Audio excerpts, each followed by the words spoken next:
Hello everyone. We are into the last lecture of this module 2. So if I take you to the syllabus of this, so the last thing is all about the good and the bad practices of making and using the fresh concrete and the effect of heat of hydration during mass concreting at the project sites. So far we have finished all these things. So we'll try to see this good and the bad practices of making a and using the fresh concrete. Yeah. So to begin with, so always whenever you're preparing a concrete, make sure you're putting a a platform there, and over that you try to do the concreting work. Because if you try to do the concrete here without putting any platform in the bottom, then one thing is that the water will flow here and there. And once you prepare this concrete, or let us say a mortar, then what will happen? The cement paste and all will be in the bottom itself.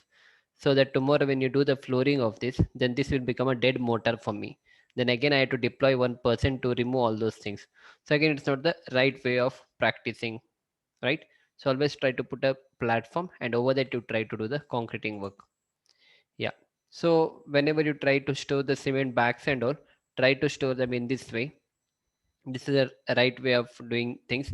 And also whatever sand you bring to the construction site, try to store it in this way. So there won't be any bulking of sand and all. Because if it comes in contact with the moisture, let us say today you want to do a concreting here, and on the previous day it started to rain and you don't have this kind of shed, then what will happen? Everywhere the water will try to go into the fine aggregate. So again what will happen? We know that if there is bulking of sand, then the volume of my sand is going to increase. So to take care of all these things, it's always better you try to store it in this way, right? Yeah, now coming to these things, the good practices. The first, okay, do hire an experienced concrete contractor for successful concreting operation. Always try to have a very good contractor who has good experience and all. Also see that the main or the general contractor hire a good skilled or sub labor contractor for the concreting. See that the concreting is done under skilled supervision. Never leave it to the labor on the site. As always mentioned, whenever you are doing the concreting work and all, so you as an engineer need to see each and everything, especially like I mentioned during the casting of a slab and all. People have this tendency of adding more and more water so that they can finish off their work, and we have understood that if that water increases, water cement ratio, if it keeps on increasing, then the strength of my concrete will come down. Always wear suitable PPE, that is personal protective equipment, before casting of concrete. Usually what they're trying to tell is you have to make use of those gum boots and all, so that you don't find it difficult while you try to walk on the concrete. Start placement of concrete with the adequate manpower, proper equipment and tools. Always try to do this, and even before placing the concrete, try to see each and everything, like the slab centering, the beam bottoms and all, if they're properly given or not, whether they're rigid enough to take care of the load coming on that or not. Always choose the right cement for the particular job. If you have confusion, ask the technical person. So when you work for a big company and all, usually we try to see, but normal you can go with this OPC and PPC cement. But when it's a huge projects and all, we have to check the right amount of, right quality of cement. We have to do the testing on the cement to check whether they are able to give that particular grade on the site or not. Yeah. Always pour the concrete when the weather conditions are favorable. So as far as possible, try to avoid the concreting during the rain. So whenever the weather condition is favorable, then you try to do the concreting. Suitable mixed design should be used for particular specification. Mixed design will be our next module. We'll try to see how these mixed designs are to be prepared. But as of now we are just pouring the concrete. That's the normal concrete, like M20 concrete. If you tell the contractor and all, they'll try to prepare it, right? So those things, mixed design and all, we'll try to see in the module. We'll see them in the next module. Yeah. So first, mix the dry concrete uniformly, that is cement, coarse aggregate, fine aggregate, has per predetermined quantity. A good concrete contractor will always mix the dry concrete first. Yeah, we know this. Add water has per predetermined quantity. Only always measure the water with a measuring container before adding in the concrete. So as I mentioned, try to make sure you're adding proper volume of water, so that don't keep on adding excess water. Mix the wet concrete thoroughly for around 2 minutes to get the consistent concrete. Then we have to do this slump test before placing the concrete. Yeah, concrete must be placed within 15 to 20 minutes of pouring water. If delayed, add fresh cement or concern the consultant, right? So always make use of the vibrator and all, right? So these are few things what you can write in the examination, if they ask you what are the good practices of preparing a concrete. Yeah, okay, try to go through this. It's very simple, no need of explaining each and every point. Yeah, coming to the bad practices, don't use the damaged formwork. It affects the concrete, resulting in the honeycomb, right? Because if there is a lot of leakages in your formwork and all, the cement paste may come out. As a result of that, the honeycombing will happen. So try to avoid all those things. Don't start concreting before casting of a concrete cube. This usually happens in big construction company, but normal if you do construction and all, no one is concerned about casting the cube. You directly pour the concrete. Don't go for volumetric batching. Again, it's only in the paper. Most of the construction what we see, we always go with the volumetric batching only, unless the concrete is coming from the batching plant, right? Yeah, so never allow the use of gamela. So people in the local construction, they use gamelas only, right? But again, for bigger projects we don't do all these things. Smaller projects, local construction, we cannot keep on imposing each and everything. Then you won't get any contractor working according to you, right?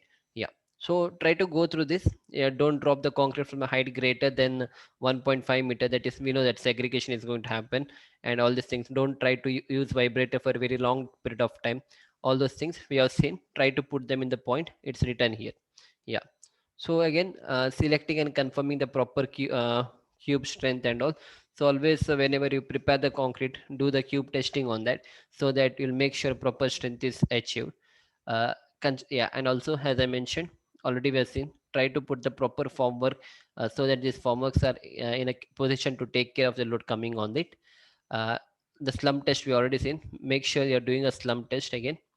Then whenever you try to put this needle vibrator, make sure you're putting it exactly in the 90-degree, which is vertical. Okay, don't put it in inclined and all. And also when you try to take it out, you shouldn't take it out immediately. Once you're trying to lift it up, slowly you have to lift it and then you put it here. Because suddenly if you try to lift from here, again what will happen, it will create a voids here.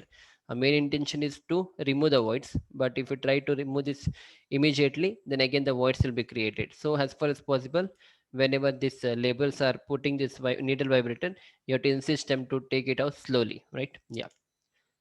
Yeah, so and the last one thing that is pending is about the mass concreting. So construction of a concrete dam requires a large volume of a concrete due to the small surface area to volume ratio, right? Because that surface area what we have, it's a small surface area to the compared to the volume.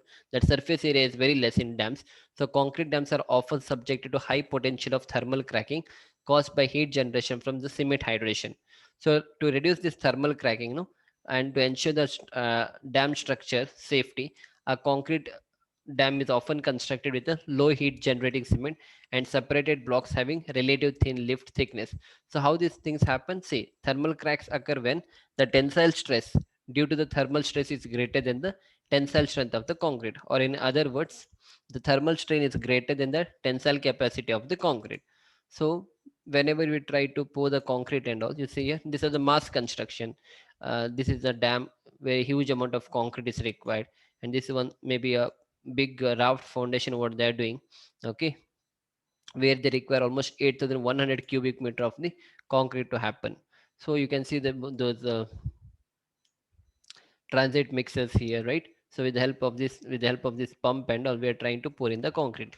So here what will happen, so since this is a dam construction, a huge volume of concrete is required, but the surface area is very less, right? Only this much surface is exposed. So what will happen, this portion of the concrete what you have put, no, they are not in contact with the atmosphere. So here the temperature will be little less. But if you go towards the top and all, no, here the temperature will be little more. So due to this difference in the temperature, what will happen, there will be cracks and all. So this will try to put a tensile force on that, right? Due to the generation of thermal stresses, as a result of there will be cracks and all. So always we go with a low heat cement. In the low heat cement, what will happen, since the heat of hydration is happening slowly, so there won't be much thermal cracks arising. As a result of that, cracks will not happen. So all these precautions we need to take while pouring the concrete in the construction sites. Yeah. So I hope you have got a complete idea about all these things. So we are done with the module 2. We have covered each and everything. You can go through all the lectures. They have been put in in the sequence order. You can try to go through that, and you can try to understand them. So in the next lecture we'll take module 4, and we'll try to do the concrete mixed design using is codebook, right? So we'll see you back in the next lecture. Thank you.